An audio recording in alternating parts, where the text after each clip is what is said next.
सूरज की हल्की किरणें गांव की हरी भरी खेतों पर पड़ रही थीं। वहीं एक पुराना कुर्ता पायजामा पहने रामू हल चलाने में जुटा था।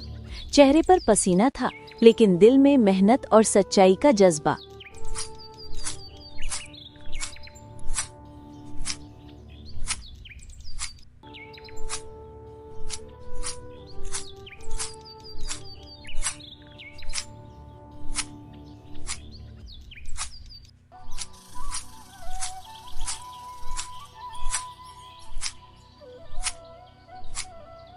रामू, जरा जल्दी आजा, बच्चे भूखे हैं, घर में आटा भी खत्म हो गया है।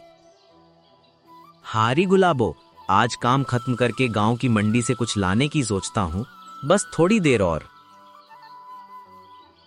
रामू के पास खेत था, पर हालात ऐसे कि रोज की कमाई से बस 2 वक्त का गुजारा ही हो पाता था।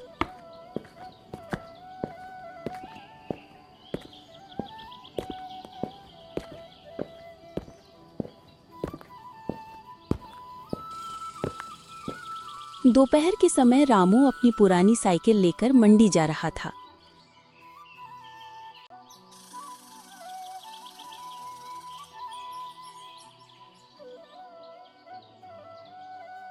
रास्ते में अचानक उसकी नजर पड़ी।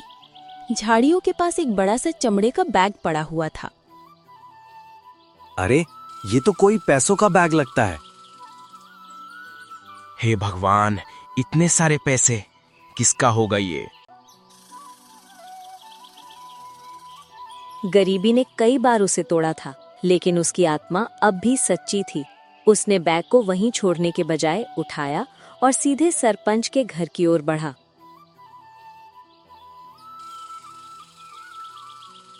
थोड़ी ही देर में पूरे गांव में खबर फैल गई, रामू को पैसों से भरा बैग मिला है।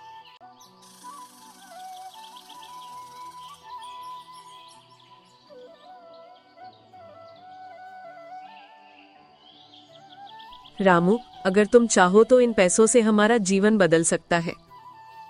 गुलाबो, जो हमारा है वो हमें मेहनत से मिलेगा। ये पैसे किसी और के हैं, इसे लौटाना ही।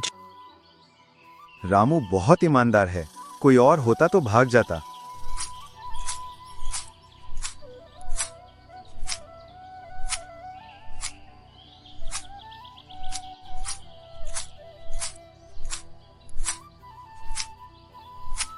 रामू का फैसला साफ था।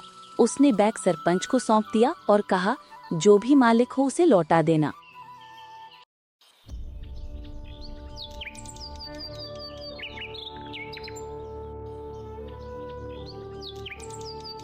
उसी शाम गांव में अमीर व्यापारी शंकर घबराया हुआ पहुंचा।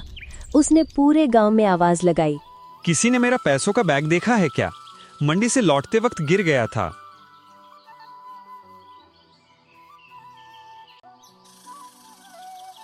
शंकर, तुम्हारा बैग सुरक्षित है।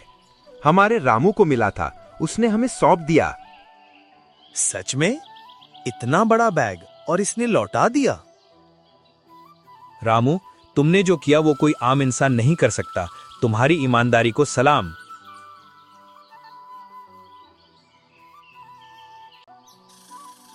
शंकर ने पूरे गांव के सामने रामू को इनाम देने का ऐलान किया।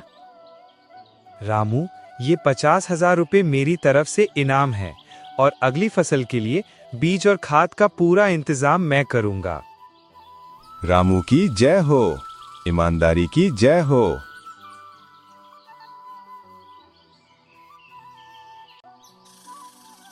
रामू, तुम्हारी ईमानदारी ने हमें नया जीवन दे दिया। उस दिन न केवल रामू की जिंदगी बदली, बल्कि गांव के हर इंसान ने सीखा, ईमानदारी कभी व्यर्थ नहीं जाती। दोस्तों, आज के समय में भी अगर हम सही रास्ता चुने तो भगवान हमें उससे कहीं ज्यादा देते हैं जितना हम सोचते हैं। रामू की कहानी हमें यही सिखाती है, ईमानदारी सबसे बड़ी दौलत है।